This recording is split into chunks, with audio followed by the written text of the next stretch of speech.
க்ரன்ச்சியாக இருக்கும், அதனால் அப்படி சொல்லுவேன். இது என்னோடய மோஸ்ட் ஃபேவரட் உப்புமா. என்னோடது மட்டும் இல்லை, என் பையனுக்கு என் ஹஸ்பண்ட்க்கு எல்லாருக்குமே ரொம்ப பிடிக்கும். ஸோ அவன் வந்து இன்றைக்கி சண்டேங்கிறதுனால அம்மா கருக்கிற உப்புமா பண்ணி கொடு அப்படின்னா.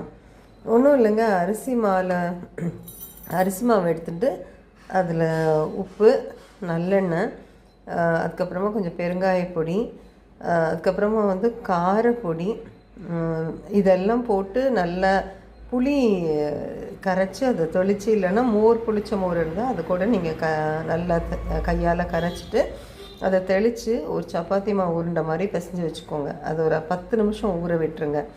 அதுலேயே நல்லெண்ணெயும் சேர்த்து பிசைங்க. அப்போ தான் விட்டுட்டு நான் வந்து இன்றைக்கி 2 கப்பு உப்புமா அரிசி மாவு எடுத்து உப்புமா பண்ணியிருக்கேன். ஸோ இதுக்கு வந்து நான் 2 டேபிள் ஸ்பூன் நல்லெண்ணெய் தாளித்து கொட்டுறதுக்கு மட்டும் சேர்த்தேன். 1 டேபிள் ஸ்பூன் மாவோடு சேர்த்து பிசைஞ்சிட்டேன். இதுதான் என்னோடய அளவு.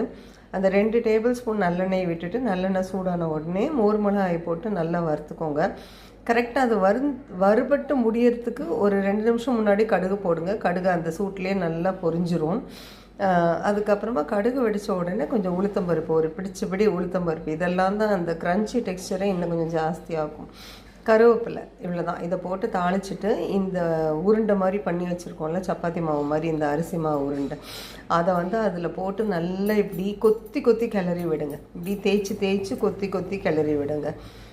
நார்மலி யூஸ் ஃபோர்க் நான் வந்து யூஸ் பண்ணுவேன். அது கொஞ்சம் நல்லா உதிர ஆரம்பித்ததுக்கு அப்புறமா நல்லா நம்ம கரண்டி மாதிரி வச்சு அதை வந்து நல்லா உதிரி விட்டு அப்படியே கிறிஸ்பி ஆகிற வரைக்கும் அப்படியே இது பண்ணி விடுவேன். ஸோ இதை என்ன ஆகும், அந்த நம்ம விட்டுருக்கிற நல்லெண்ணெயில், மாவுலேயும் நல்லெண்ணெய் இருக்கு இல்லையா, எல்லாம் சேர்ந்து அரிசி மாவு வந்து நல்லா க்ரம்பிளியாக உதிராக உப்புமா வரும். இதுக்கு உதிரி உப்புமான்னு கூட சொல்லுவாங்க பேர். இதில் நீங்கள் வந்து உங்களுக்கு விருப்பப்பட்டால் காரப்பொடி சேர்த்துக்கலாம். காரப்பொடி அவாய்ட் பண்ணணும்னு நினச்சிங்கன்னா நீங்கள் கொஞ்சம் ஒயிட்டாக இருக்கும், பட் மோர் மிளகாய் நிறைய போட்டோன்னா அதோட காரம் கூட சூப்பராக இறங்கியிருக்கும். அதுவும் ஒரு சூப்பர் டேஸ்ட்டுங்க. நான் என் பையனுக்காக நான் வந்து கொஞ்சம் காரப்பொடி சேர்த்துருக்கேன், அவனுக்கு பிடிக்கும்னு சொல்லிட்டு. இது நல்லா க்ரம்பிளியாக பண்ணிவிட்டு கொஞ்சம் சூடோடவே சர்வ் பண்ணிங்கன்னா எக்ஸலண்ட்டாக ஒரு டிஃப்ரெண்ட் டச்சோட இந்த அரிசி மாவு உதிரி உப்புமா, புளிமா உப்புமா, உதிரி உப்புமா, எங்கள் வீட்டை பொறுத்த வரைக்கும் கறக்கிற உப்புமா, இப்படிலாம் சொல்லுவோம். இது எல்லாமே ஒன்று தாங்க. சூப்பராக இருக்கும், ட்ரை பண்ணி பாருங்கள். நல்லெண்ணெய் வாசனை, பெருங்காயம், கருவேப்பிலை வாசனையோட அமேசிங்காக இருக்கும். வெறும் கார்ப்ஸ் தான் இருக்குது இதில். கார்ப்ஸும் நம்ம விடுற ஆயிலோட ஃபேட் கண்டென்ட்டும் தான் இருக்குது, வேறு எதுவுமே இதில் இல்லை. அதையும் நான் சொல்லிடுறேன்.